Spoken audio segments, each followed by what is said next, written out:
I give you all a comradely salute. I ask you to join me in warmly welcoming our distinguished guests who have done us the great honor by joining us here this morning. In the assembly here, we have representatives of sister parties and other socio-political actors on the local scene, but we also have friends and sympathizers of our party. Too many of them for me to try to count individually here. Let me simply say that we feel deeply honored and grateful to them for their presence. We acknowledge also the presence of the media among us, and I have been told that there might be observers from the IEC, the Independent Electoral Commission. If they are here, they are welcome. If they are not yet here, they will be welcome whenever they arrive.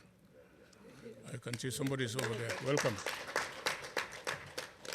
Ladies and gentlemen, when we last gathered here in Congress, in this very hall, our party, Gambia for All, had then been in existence for barely 3 years. Since then, what started as a fledgling movement of like-minded individuals has continued in its march to grow and establish itself as a significant actor on the national political landscape.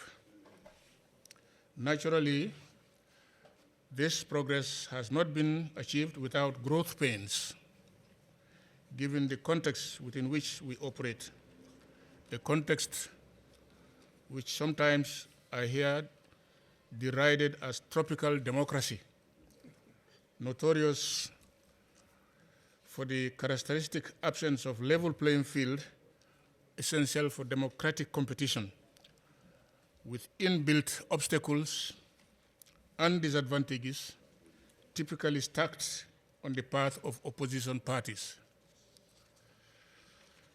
But even in the first phase of these daunting challenges, Gambia for All continued to stand and to grow in strength, armed with the faith and commitment demonstrated by the party leadership, but especially fortified by the dogged militant spirit of our activists and foot soldiers.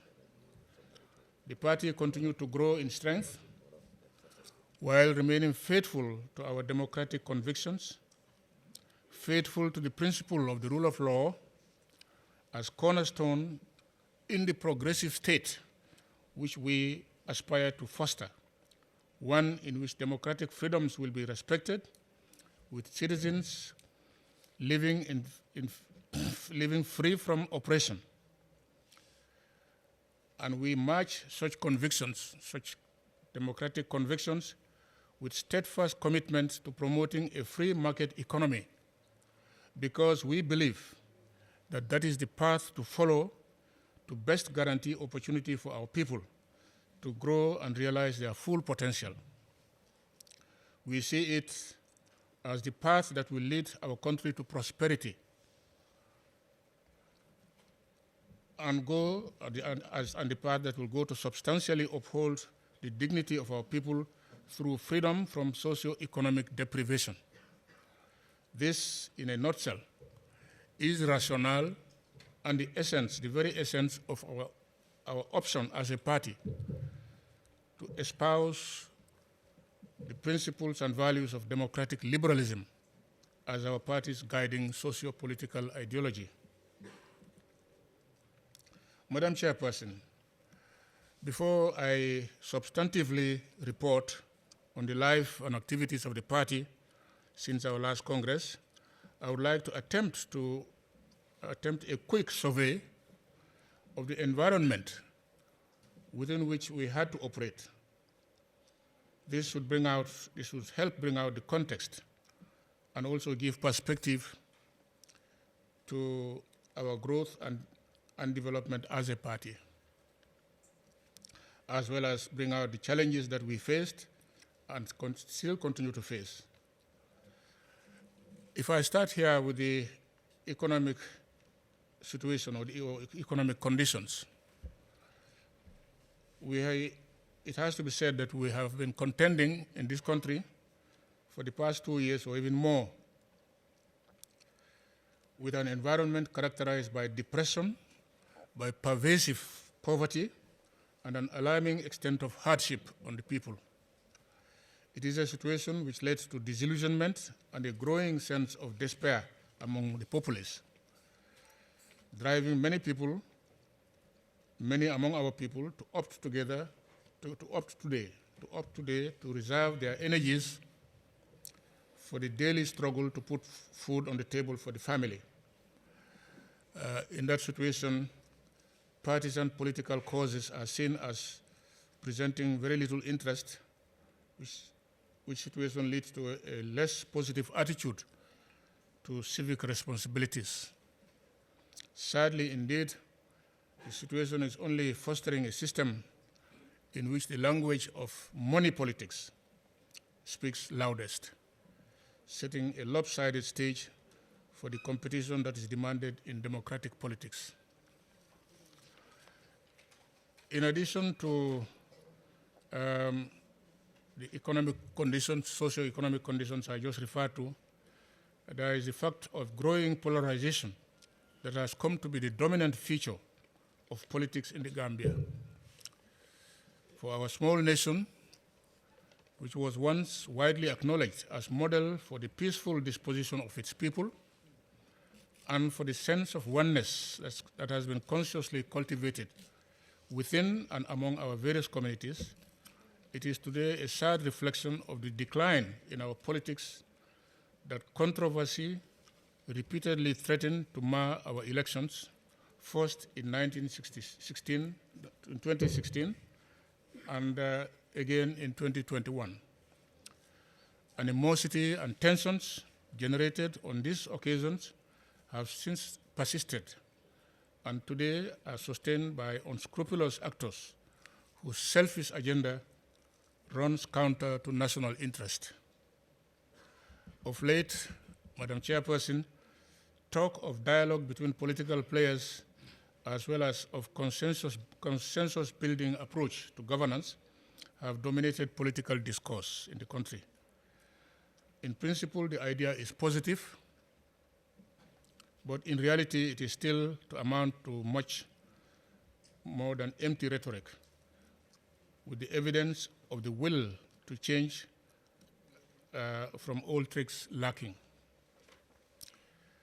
Judging by the trend of political discourse in the country, it is clear that the focus of our politics is less on principles, on ideas, or on governance systems, which should help citizens make informed choices. Rather, increasingly, citizens are overwhelmed with relentless propaganda, the use of violent language, and such other unscrupulous methods calculated to manipulate opinion. Today, we have started to witness the phenomenon of diminishing public trust in the political class, a factor which tends to inhibit the constructive engagement by serious-minded parties who seek the ears and attention of the masses. I now come to what GFA has been about since the last Congress. Madam Chairperson, it is clear that the environment which I refer to, in which our party has been evolving, was and still is by no means a healthy one or a positive one. Notwithstanding that fact, Gambia for All held together as a project. The organization even established itself as a notable player within the national political landscape. Under the leadership and direction of the Central Committee, which acts through the National Executive Secretariat and its component operational agencies, the party remained present on all operational fronts while maintaining focus on the substantive agenda of expanding its share of support in the country, at the same time as contributing its quota in respect of issues of national importance whenever they arise. Internally, the party maintained its focus on unity, discipline, and solidarity in its ranks in good times as well as in times of adversity. Thereby, we managed to live to the image of a united family. Through the work of our social committee, for instance, the party fosters fellow feeling and encourages solidarity among members.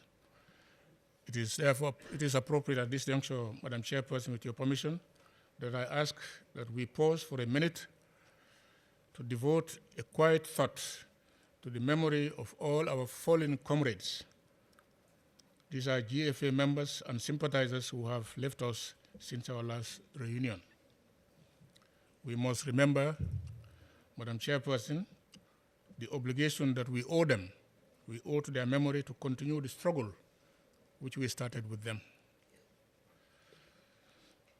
Madam Chairperson, distinguished guest delegates, in reviewing the growth and progress of our organization, the second Ordinary Congress, held in this very hall, concluded on a note of dissatisfaction with the pace of expansion of the party's support base in the country. It gave firm directions for effective action to be undertaken to reorganize and revitalize the party's field structures on which we depend for recruitment and retention of new members with a view to expanding our organization's mass following. The Congress added in that regard that the field structures existing at the time might well need to be reorganized and re-energized for greater efficiency. That directive, given by the Second Congress, came to constitute the key agenda item for the party over the time since then. Through the National Organizing Committee of the party, the NOC,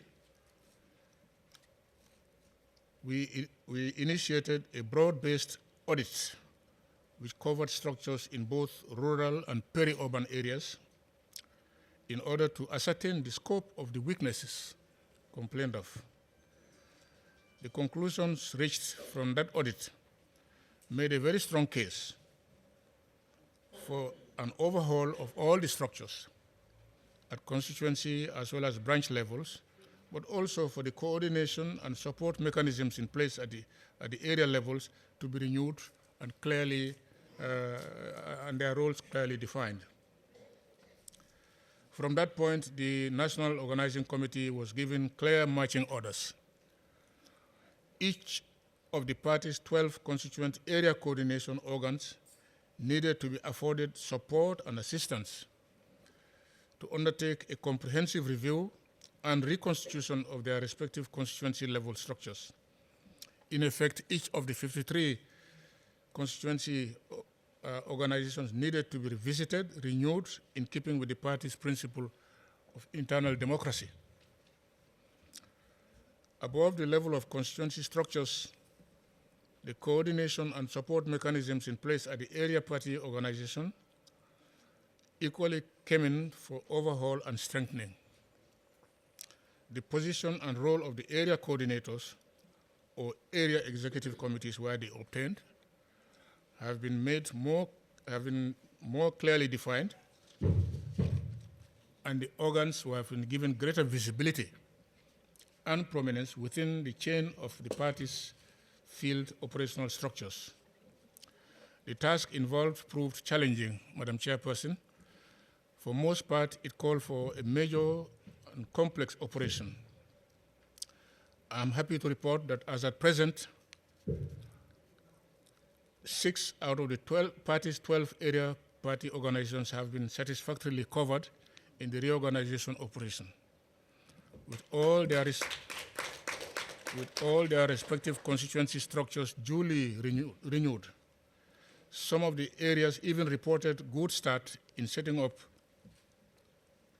and or reorganizing branch committees within their constituency party organizations. 4 more areas, namely Banjul, the Badibus, CRR North, and the Jaras, are substantially covered in the reorganization, with plans to complete the operations shortly. This now leaves only 2 areas, the Kiangs and the Fonyis, which are still to be visited and covered. The reorganization and renewal of field structures has therefore been one major activity that occupied the time and attention of the party since the last Congress. But they did not constitute the only area of notable engagement. For instance, the period under review also saw some measure of success in promoting member education and training to raise awareness and enhance operational capacity. Here, collaborative schemes, which we have agreed with partners within the global liberal democracy movement, have come in very handy. The party has been able to arrange training designed to prepare young party activists for middle-level leadership responsibilities. The policy of affording training for party workers will continue to be pursued, and the party's education and training unit continues to devote time and energy in that direction. On another front, the period under review witnessed several initiatives promoting consultation and debate on a number of issues of national importance. A notable example has been the draft national constitution, still to be adopted. Another one was the rather ill-defined National Dialogue Initiative. There have also been other initiatives, plus countless instances of happenings, instances of incidents, instances of alleged scandals, and in each of these cases, Gambia for All never shied away from taking a position consistent with the fundamental principles and values that it upholds. Positions taken in such situations are clearly articulated and publicized through the party communication cell. That way, our effective presence and contribution to national political discourse could not be missed. Given our relative state of unpreparedness, Gambia for All, as a general rule, desisted from rushing into electoral contests during the period under review. However, few exemptions were allowed in instances where the leadership of a given area party organization presented a well-argued case for exception to the rule. The contests in question here were for parliament and local government seats. Although none of the candidates sponsored by the party managed to win their seats, the experience proved instructive for the future. In the matter of relations with external bodies, external to the party, Gambia for All could not be said to be indifferent to the idea of cooperation or collaboration with other parties and national political actors. The period has seen our keen participation in different initiatives ranging from consultations and sharing ideas to actual attempts at coalition building or forging circumstantial electoral alliances. Apart from any tactical advantages that we stood to draw from this stance, we saw our participation as a token of our open door policy for working together in sincerity with other forces for the good of the country. It is in that spirit that we maintain our association with the Inter-Party Committee of Gambian political parties, and we also did not hesitate to respond positively to the invitation to participate in the national dialogue process, which was announced by the President about 1 year ago. Now, turning our attention outside the Gambia, you can report that our party continued to nurture its association with the global liberal movement. We are now a settled full member of the African Liberal Network with observer status in the Liberal International Movement.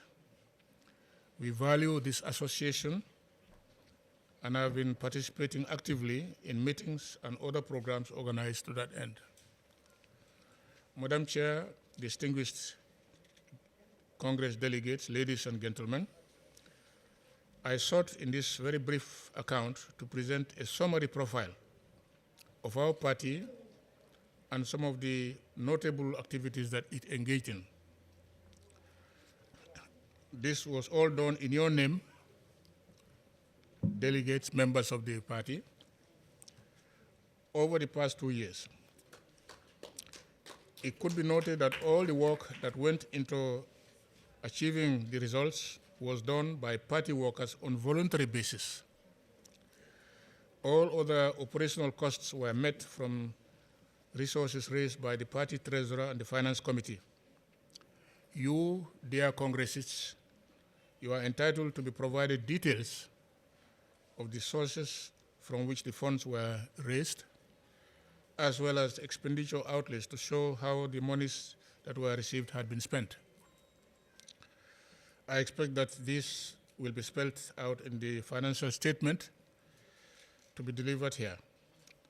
Let me just use the occasion to express the party's sincere appreciation and gratitude to our many members, friends, and sympathizers for their generous support over the period.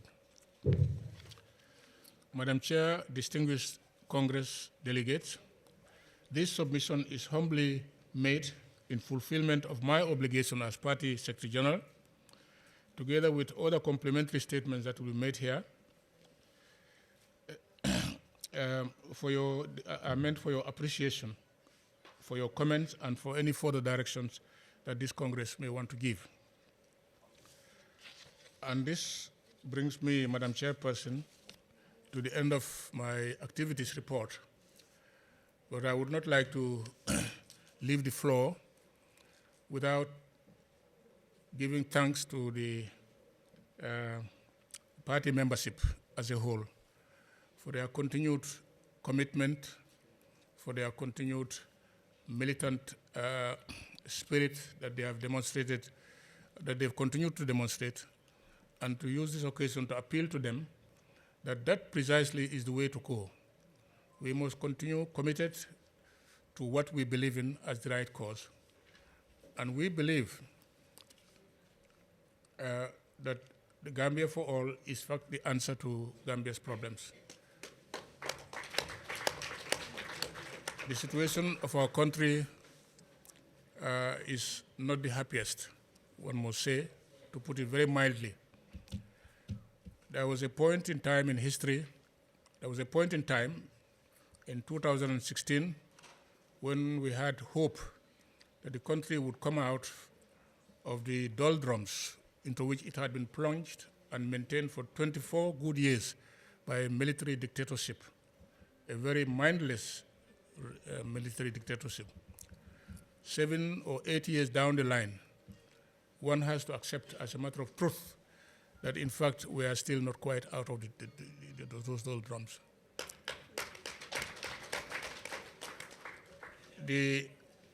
On every level you look at it, the Gambia is far away from the enviable position which our forefathers had dreamt to place our country at the time it attained independence. In terms of oneness as a nation, today our country stands more polarized than ever before. There's a lot of tension in our society, in our country, tension which started around time of elections but have still persisted. That has never been the way of politics in this country. After elections, there should be, in fact, elections should be a healing experience which will bring the people together to rally, to move forward as a country. Unfortunately, this is not what we are seeing. It has been the case that since following the 2016 elections, but particularly following the 2021 elections, the controversy that has been kicked off continue to be sustained by the kind of politics that we are seeing. And unfortunately, it is the type of politics which only help to polarize our society to the point that the oneness that our country has been known for is now very much in jeopardy. Talking about social conditions, economic conditions, in short, our people's legitimate aspirations to better living conditions, there too our country's situation is far from what we would have expected. I referred here to the economic hardship that our country is going through, and the situation of lack of good prospects, which is illustrated very dramatically by the youths turning their back on their country, going out in thousands, despite all the perils and the risks that they have to encounter. It is we need nothing more than that to tell us, really, that our country, in every respect, is far from what we had wanted it to be. And Gambia for All sprang up precisely in response to the realization that that is a situation which our country doesn't deserve. And in fact, it doesn't have to be that way. I think it's going to be a question of effective leadership based on principled process of good governance to take the country away from the wrong direction in which it is heading. Therefore, I'd like to tell members of the Gambia for All party that this is the cause, a noble cause to which we have committed ourselves. And difficult as the way forward may be, my appeal to you is to remain steadfast. Remain steadfast, do everything that it takes for you to help sustain the movement and to increase its strength. I wanted to thank everybody for that, and to the Gambian population as a whole, speaking beyond Gambia for All. I think it's important that an appeal goes out to Gambians to sit up and reconsider their situation. The situation in our country is very depressing. It's very, very depressing, and there is a need for a lot of attitudinal change on the part of the people, on the part of the elite, the leadership for sure, but on the part of the society as a whole. The way we are headed, I don't think it's going to lead us out of the difficulties in which we have been plunged. And that is the appeal that I would want to make beyond the membership of the Gambia for All, to the Gambian population as a whole. And on that note, I wanted to thank you very much for the time you took to listen to my report.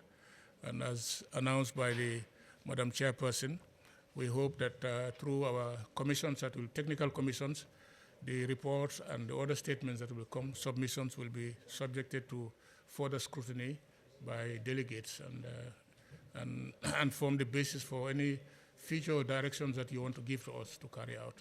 Thank you very much.